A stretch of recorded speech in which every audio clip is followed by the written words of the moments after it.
The ruins of the Lost Valley still shook long after the Ancient One had been buried beneath thousands of tons of stone. Smoke curled from cracks in the earth, rising like the last breaths of a dying beast. For hours, nothing moved except the embers glowing along the shattered ground and the faint echo of collapsing pillars deep below. Bigfoot warriors searched desperately among the ruins, calling out for Daniel, hoping that the human who had risked everything for them had somehow survived. But the valley offered no answer. Even the wind seemed to mourn. Karok, battered and bleeding, stood among the wreckage with a heaviness in his chest he had never felt before. Bigfoot were known for their strength, their ferocity, their survival instincts, but this was different. Daniel had fought as one of them. He had stood against the Ancient One in a way even their ancestors never dared. Now he was gone, and Karok felt the weight of a loss he could not explain. Warriors gathered behind him, silent, waiting, afraid to speak the truth, forming in all their minds, Daniel might never return. Hours passed, then the ground trembled, not with the fury of the Ancient One, but with something shallow, weak, like a heartbeat fading in the distance. Karok snapped his head toward the sound. Beneath a collapsed archway, a hand emerged through the dust, trembling, covered in blood. It reached upward, grasping at the air. Karok roared and rushed forward, throwing aside boulders until at last Daniel's broken form came into view. His breathing was faint, his eyes half open, his body torn by the collapse, yet somehow he still clung to life. Karok lifted him gently, almost reverently, and carried him toward the safer grounds of the valley.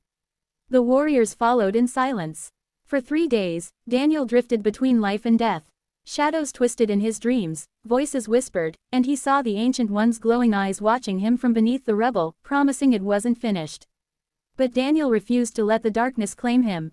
He woke with a gasp, surrounded by Bigfoot healers, their low chants echoing between the trees. Karok sat nearby, relief softening his monstrous features when Daniel opened his eyes. Daniel tried to speak but his throat felt like fire. Karok placed a massive hand on his shoulder and whispered, "Rest." The valley itself seemed changed since the Ancient One's defeat. The air was heavier, the skies darker, as if the land was trying to heal from centuries of corruption. Black residue from the shattered ones stained the ground like ink spilled across stone, slowly fading but leaving behind scars. The Bigfoot tribes gathered daily, uncertain about the future. Their ancient enemy was buried, but not destroyed. They all knew that the Ancient One's power had spread far and wide. The valley's balance was broken. And whatever force had awakened once, could awaken again. Daniel sat beside the reflecting pool in the center of the valley that night, watching the ripples distort the moonlight. His body still ached, but his mind hurt more. He had seen what lay beyond the gate, the darkness, the corruption, the truth that the Ancient One wasn't just a creature but a curse from before recorded time. A force that survived through voices, shadows, and whispers. Killing it wasn't the solution. Containing it wasn't enough. Something deeper was wrong in the heart of the valley. Karok approached him quietly. Though the Bigfoot warrior towered over Daniel, he sat down with a gentleness that seemed almost impossible for a creature of his size. "The tribes want answers," Karok said. "The elders fear what comes next." Daniel stared at his reflection. "You fear it too." Karok did not deny it. "The Ancient One's shadow still moves beneath us. We feel it in the earth, in the air. It is not gone, and the valley grows weaker." Daniel remembered the runes he had broken, the pillars that held the ancient magic of the gateway in place. When he destroyed them, he hadn't just weakened the Ancient One. He had weakened the valley's last line of defense. The thought struck him like a blade. Had he saved the world only to doom it in another way? He clenched his fists, frustration burning through him. "I thought destroying the chamber would stop it." Karok nodded slowly. "You stopped its body, not its voice." As days passed, strange events began unfolding across the valley. At night, the trees would sway even without wind, as if listening to something only they could hear. Waters turned dark for moments at a time, reflecting not the sky above but something moving far below.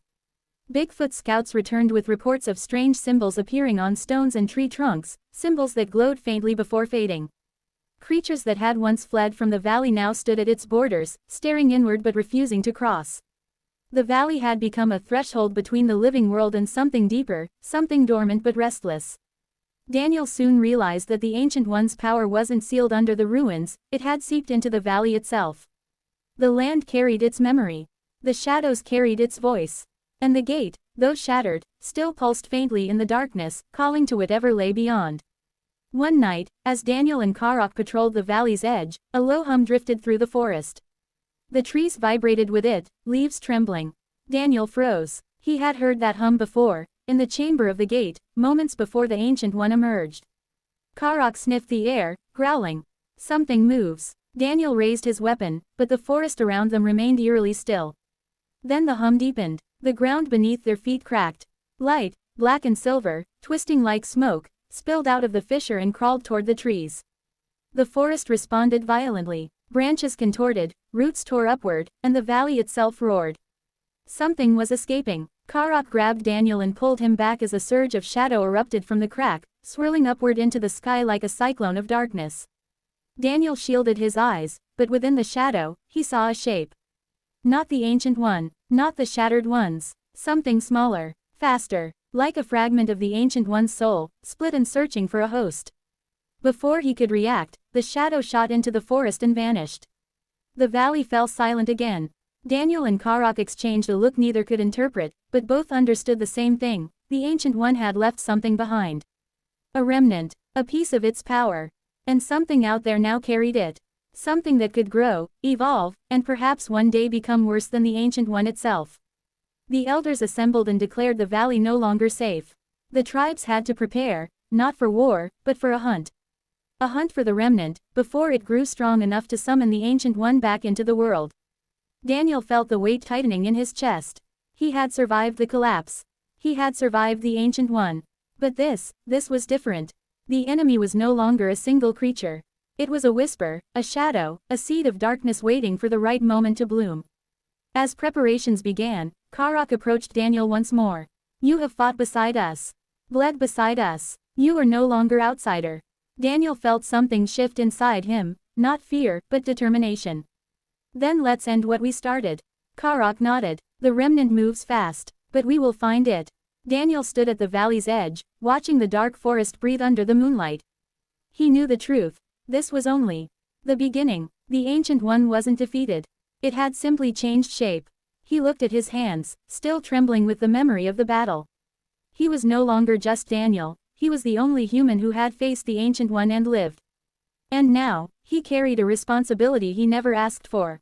The wind whispered through the trees. A distant echo answered, like a faint roar, or a warning. Somewhere in the darkness, the remnant of the Ancient One waited. Growing, learning, preparing, and Daniel knew he would soon have to face it. This time, not as a survivor, but as a hunter.